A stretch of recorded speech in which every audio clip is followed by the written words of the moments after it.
జగన్ ముఖ్యమంత్రిగా ఉన్న హయాంలో తాడేపల్లిలోనో ఉండవల్లిలోనో ఏదన్నా అత్యాచారం జరిగిందనుకోండి, జగన్ ఇది ముఖ్యమంత్రి ఇంటికి కూతవేటు దూరంలో ముఖ్యమంత్రి పరిసరాల్లో ఇట్లా వాస్తవంగా ముఖ్యమంత్రి ఏమైనా చేస్తాడా? క్రైమ్ ఈజ్ క్రైమ్, నేరాన్ని నేరంగానే చూడాలి. కానీ అలా ప్రొజెక్ట్ చేసి ఇప్పుడు మన మంగళగిరిలో జరిగింది ఒక అమ్మాయికి సంబంధించినటువంటిది.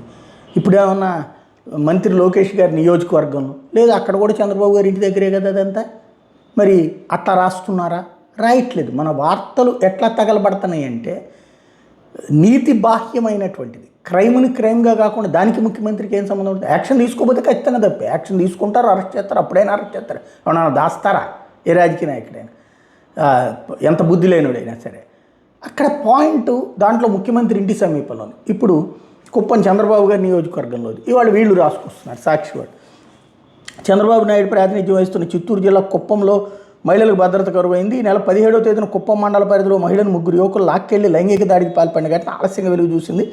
కుప్పం మండలం పరిధిలోని ఓ అటవీ గ్రామంలో మహిళ భర్త పశువుల్ని మేత కోసం అడవికి తీసుకెళ్లగా మాటు వేసిన ముగ్గురు యువకులు ఆమె లాక్కెళ్లి లైంగిక దాడికి పాల్పడ్డారు. విషయం బయటపడితే ఎక్కడ గొడవలు అవుతాయని భయపడిన ఆమె మౌనంగా మానసిక క్షోభను అనుభవించింది.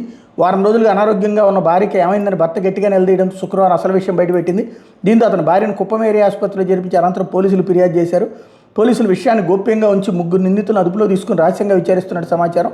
పోలీసులు శనివారం 2 సార్లు గ్రామాన్ని సందర్శించి ఘటన జరిగిన తీరు, నిందితులు ఎంతమంది అనే కోణాల్లో విచారణ చేపట్టినట్టు తెలుస్తోంది. వివాహితం సైతం పోలీసులు అదుపులో ఉంచుకున్నట్టు తెలిసింది. నిందితుల నుంచి తమకు ప్రాణహాని ఉందని ప్రభుత్వం తమకు న్యాయం చేయాలని వీడియో ద్వారా బాధితులు వేడుకున్నారు. ఇది విషయం ఏంటంటే పల్లెటూళ్ళల్లో ఇట్లాంటివి బయటకు వచ్చినప్పుడు పరువు పోతుంది అన్నటువంటిది ఆ కుటుంబం, బాధితురాలు అట్లాగే వాళ్ళ కుటుంబం.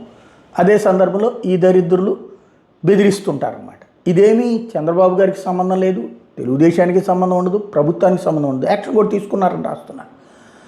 నేను అనేది ఇదే, నేరాన్ని నేరపు వార్తగా రాయండి, ఆ సమాజంలో అండగా నిలబడండి. అమ్మాయికి నిందితులని వాయించి వదిలిపెట్టండి.